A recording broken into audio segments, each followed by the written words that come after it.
Hey folks, Nick here from Another BookTube channel. Today, looking at the fantastic paintings of Frank Frazetta.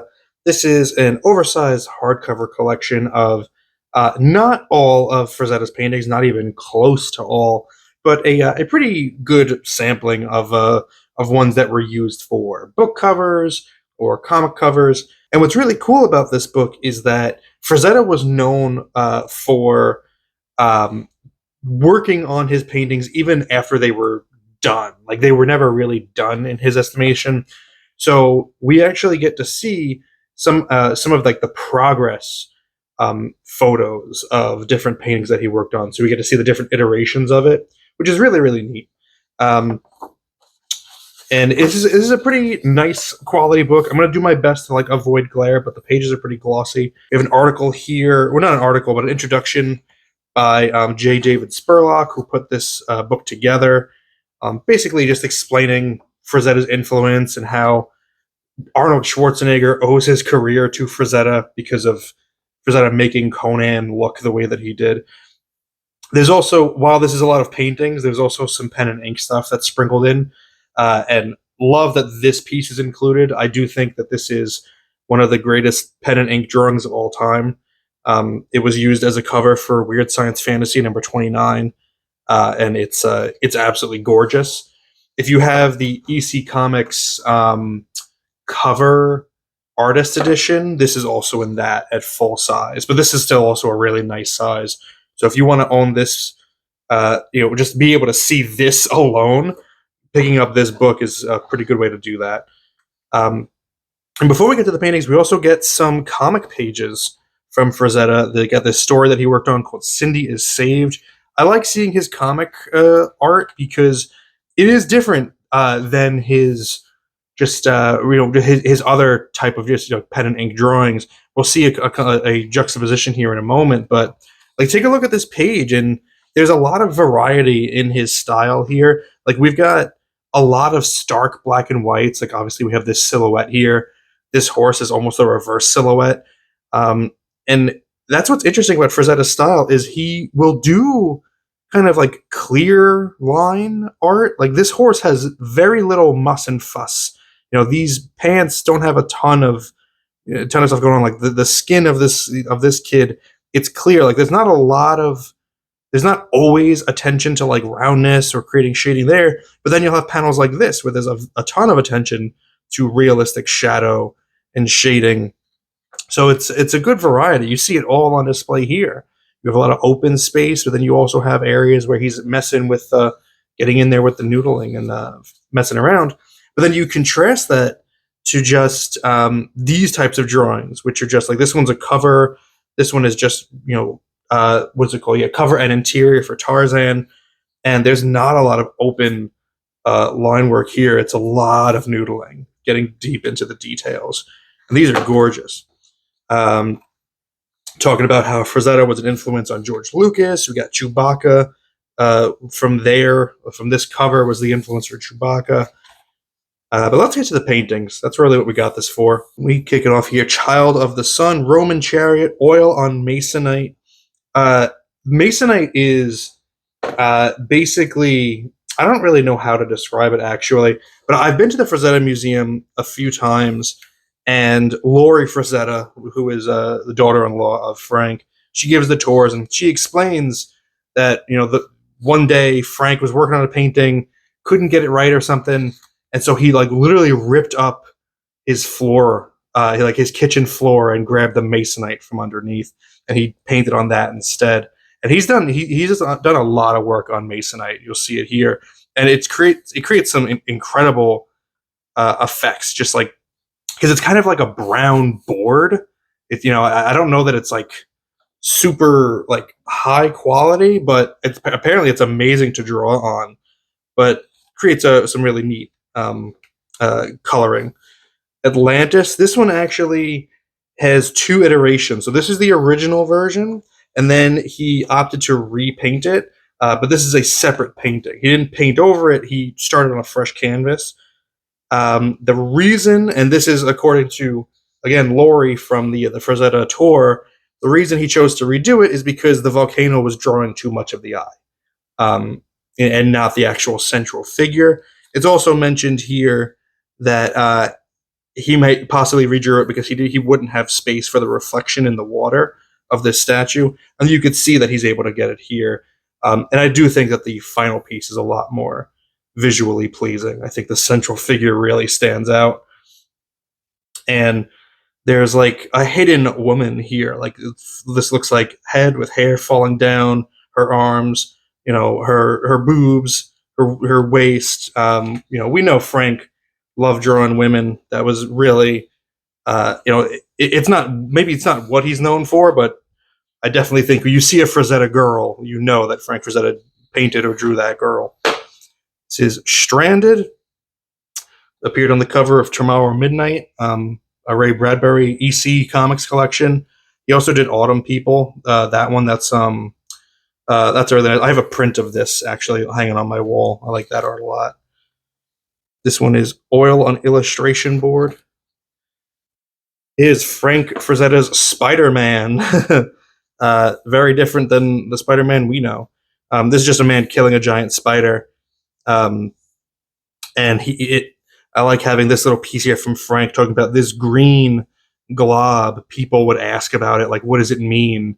What's it implying here? And it's honestly, he just thought that the painting needed some green for his own interest, so he added it in there. But when you're a genius like that, honestly, you don't even realize that you're doing like genius level stuff. Like it just it just flows naturally. Green Death 1. See, I have I disagree with this a little bit because it's mentioned that Frank doesn't use reference a lot. And it's even mentioned on the tour at the museum that he doesn't use reference a lot. And yet, I've seen so many examples of Frank Rosetta using reference. Here is like an obvious one. We got the woman lying down that he pulls from. But also, if you look at like the faces of all his male characters, they usually just look like Frank. Like he's obviously posing, taking a photo of himself, and then drawing. I mean, he's not dressing up. He's still drawing a lot from imagination, doing a lot from imagination. But his poses, I do think he referenced quite a bit.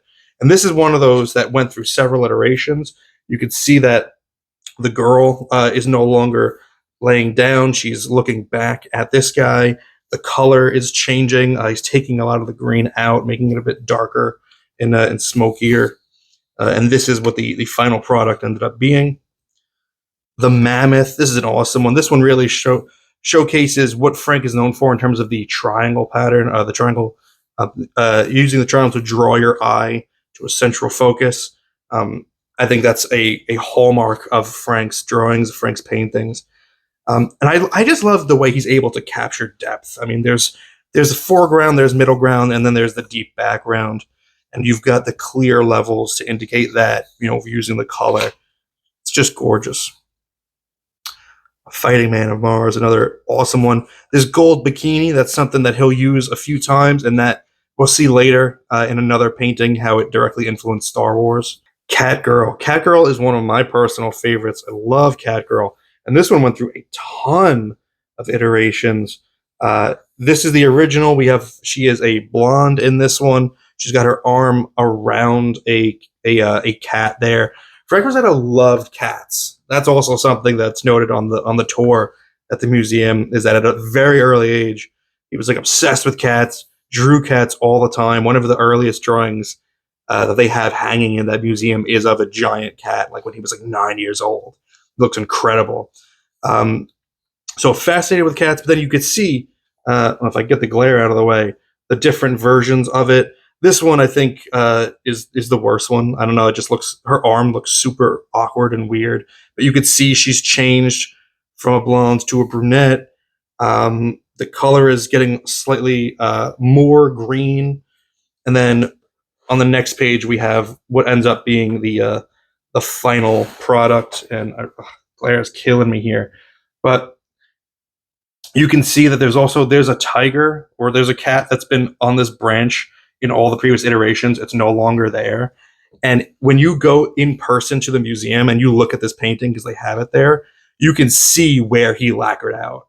or varnished out that cat. You could see like the tail still. You could see the shape of the cat, but it's erased and covered over with the varnish. But I love this painting. Absolutely gorgeous. The Brain. This one was used for Eerie #8. It was also an album cover for Nazareth. Not familiar with that band, but great color on that brain that really makes this just visually so interesting. The Apparition, gorgeous. I had never seen this one before I got this book. There's a few of those in here where it's like, well, I can't believe this is my first time. It's like a new Frazetta to me, you know? This one I've seen before, Death Dealer. This one is probably one of his most famous ones. Has appeared on multiple covers of multiple magazines. The Molly Hatchet cover, one of a few Molly Hatchet covers, album covers. But Death Dealer is one of his most famous ones of all time. And what's interesting about his paintings is when you have the visual of a completely like perfectly drawn scene, but when you look away from the central focus and you get like into the ground and the details, it's so like it's like you've like your vision is blurred. Like these are just general like whooshes, you know, like there's nothing detailed here. It's just all feeling where to put a brush stroke with a certain color, you know. Like this fire in the background, this is just so like undefined. And you'll see that all the time in his like scenery and settings, but it all just still works. Here's a close-up detail shot of the Death Dealer. Another fantastic one, Woman with Scythe. This is another one that's on Masonite, and you can see here, what's cool about the Masonite is like this, probably right here, that's like the natural color of Masonite. So if I had to guess, there's not actually like any paint right there. Like the stuff around it is paint to, you know, create that depth, but he probably left this bare. And that's one of my favorite paintings of his, Night Stalker, which unfortunately doesn't appear in this collection. When you see it in person, it's striking that like there's a lot of it that isn't painted. It's just the natural background, and then just knowing where to put a couple pieces of color to make it seem like it's all painted. Like it's crazy. It's so cool. Chained. This is a Conan cover. This was on Academy board. Another triangle. You know, boom. Here's the Egyptian Queen. This is the other one. This is the other gold bikini that influenced Star Wars. And you can actually see there's an example from the original painting. Her face is very different. She's got like a scared look on her face, whereas in the final product, she's a lot more relaxed and calm. You could see that better up here. It's explained that the reason for that is because this was originally drawn for, I forget, what was it, Creepy or Eerie, one of those. And so the scene was supposed to be scary. Like she was supposed to be scared of this cat that's like gotten loose. So that's why he drew it like that. But then after, you know, the magazine published it and he just had this painting, he was like, oh, I don't want her to look like that anymore. I want her to look like idealized and like beautiful and eloquent and elegant. And so he changed her face to be that. And you could see Lucas was influenced by this, the gold bikini on Princess Leia. This is one of my favorites. I love this one. The Lady Kong, or Queen Kong, for Eerie #81. It actually mentions that this is the piece that ended his relationship with Warren Publishing because they didn't return his original artwork. That's something with Frank is early on in his career, he established that, like, I'll do this for you, but then you're giving me my art back. Like, I own the artwork. So I guess this, broke that off. And here's an example of those backgrounds. Like this cityscape is really, it's not defined, but you can't even, like if you look at it far away, unfocus your eyes, you can't even tell. You have nice definition on this building, nice on this building. Everything else, it's just blocks, but looks awesome. And this is what I wonder if they're talking about when he doesn't photo reference. Like you have to photo reference that. Like that looks incredible. These are from all angles. Back side, front view of these prop planes, you have to be using reference there. They do claim he had a photographic memory, so he could like see something once and not need reference. I don't know. I don't know. That might just be like building the legend of Frazetta. I feel like you need reference for that. Here's one of his most famous ones, the Barbarian from the Conan the Adventurer cover. It's just incredible, just absolutely gorgeous, and we get a detailed view. What I like about this collection here is you can really see the texture on the actual canvas itself. What is this? Is this on canvas? You could tell it's on canvas. You could see it. This is a gorgeous one in person too. They have this one hanging at the museum. Wild Ride. My artist friend taught me this term, subsurface scattering, just the way that the light diffuses between through that water. Just beautiful. See, this is another thing. That's Frank. That's just what Frank Frazetta looks like, and you could see it in his reference, in his practice one or his draft. This is just what Frank Frazetta looks like. He was a muscular guy. He had this kind of build, and all of his women. I guess I should have mentioned this earlier. All of his women were just his wife Ellie. Here's a blazing combat cover. This is another one I had no idea that he worked on. This one's cool because you can see the difference in texture. Like here, you can tell that he let the paint build up and dry like off, like 3D, like off the canvas itself. Whereas above it, like this is completely smooth. So he's playing with texture here, which is really cool. Love this puddle where you get like a little bit of a reflection. This awesome tank. God, was there anything that he could not freaking draw or paint? This is incredible. Silver Warrior, excellent example of Frank knowing when and when not to include like certain aspects of the drawing. So this is a sled being pulled by these polar bears, but they don't have any reins or like anything that's actually attached to them to pull the sled because it doesn't matter. We get it. It's a sled, and having all of those ropes and stuff would have thrown off the composition. So he just left them out, and that's fair. This is gorgeous. This is another one. When you see this in person, it's incredible how like crisp it looks. Like this looks like a crisp, clear like winter landscape in person. It's unreal. The Destroyer, another Conan. This is one where originally Conan, you can kind of see it down there, had no weapon, and he was just like at the top of this pile. He repainted it to give Conan the weapon, give him a fighting chance, more of a warrior. Executioner. This I would say is probably one of my least favorite Frazettas. It's a little bit too, I don't know, plain. I mean, it's well executed, no pun intended. It's great, but I don't know. You look at everything else in this book, I feel like he probably did this one really quickly, you know.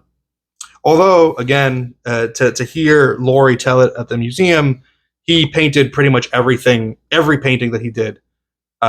He would go from blank canvas to finished product in 24 hours or to 48 hours, and he would obviously polish it and work on them through the years to do touch ups, but generally, like, you would get something like this in one night's session, one sleepless night session. This is another one that he worked on after the fact. So this was what it originally looked like, originally published as. Then he added some awesome bitchin' color later. God, look at how much different. Like he knew like, oh no, I can get more out of this, and he friggin' destroyed, just killed it, man. There's another one on Masonite, and I'm telling you, all this down here, that's not even painted. That's probably not even painted, or it's barely touched. It's like brushed with the driest paint possible. Luana, this was originally a movie poster. I don't know if this movie ever came out. I don't know that it did. I don't know that I've heard of it only for this poster. If you've seen it, if you know about it, let me know. But here, well, like, cool, like another cat, which we know he's great drawing, another type of cat, but like this monkey, or this chimp, whatever, that's incredible. Incredible. He needs to be using reference here. There's no way he's not. This is another one that was originally going to be a B sheet poster for Luana. It got repurposed for Savage Pellucidor. And it even mentions here that Frazetta had nothing to do with the censoring on the poster, because as you can see, she was boobs out. mostly butt out as well. Frazetta's not going to censor nothing if you don't need to. Uncle Creepy, which appeared the Creepy fan club print art inside Creepy magazine. I didn't know he did this one, which was really cool. Tarzan and the Jewels of Opar, really great color, great action. I love what he does. Like, he knows. I have another Frazetta book where one of the quotes in it is that Frazetta was an ass man. Frazetta talks about, like, he appreciates breasts, but ass is what really gets him going. And dude knows how to draw ass in any form with anything over it. The drapery on here, like that shadow, just the way that all falls, like, you know that he's studying in depth, probably on Ellie, how her backside's looking. Another movie poster, The Night They Raided Minsky's, a comedy by William Friedkin, which I've never seen, but incredible again. Berserker is another Molly Hatchet. I'm not a fan of this one either, Beast of Tarzan. I think, like, he's got the extreme red background, and then he uses that same red to, like, highlight on the skin, on the fur. I don't know. It just, not my favorite. Feels a little bit sloppy to me. Who the hell, what right do I have to even say that? But, it is what it is. Dina, this is another one I had never seen before. We also got some pen and ink. And you can see, like, all of his girls have the same face, same kind of, like, waist and violin hips, which I love. I mean, incredible, beautiful, gorgeous. But again, he's just drawing Ellie. He's drawing what he knows. He's drawing his wife. Young World, this is an awesome one. Love these dinosaurs. Love to see the way people drew dinosaurs, like, before Jurassic Park, You get the little short arms, like the very large jaw on this T-Rex's mouth. God, incredible depth again. There's so much to this. This is foreground, like middle foreground, middle ground, background, extreme background, even more extreme background. Like, how do you even classify all this? Ponytail. Had never seen this one before either. Another great example of depth. Winged Terror, Creepy magazine. I'd never seen this one either. Even when I'm just collecting comics. Like, I guess I'd never seen Creepy number 9 before. Yeah, and that is the end. We get an afterword by Frank Jr., who I met. Frank Jr. signed one of the prints I bought at the gift shop. Nice guy. That's Ellie before she passed. It's from 1984. That's Frank Jr., Lori, and William, who I think's their son. Some more pen and ink drawings to close it out. Yeah. There you go. That is the fantastic paintings of Frazetta. I do wish there was more, because I could just look at Frazetta stuff, for the entire day. I could just sit and stare at this stuff. But a really great selection and a really nicely put together book here. So I hope you enjoyed that. Let me know what your favorite Frazetta painting is. And if it appeared in here, let me know if you've got this book or if you recommend any other Frazetta art books. I know about the Taskin book or the Tashin book. It's $200. I don't know that I can justify purchasing it, but it does look amazing. Let me know if there's something a little bit more affordable like this out there so I can take a look at it. Thank you very much for spending some time with me today, but now it's time to get back to reading.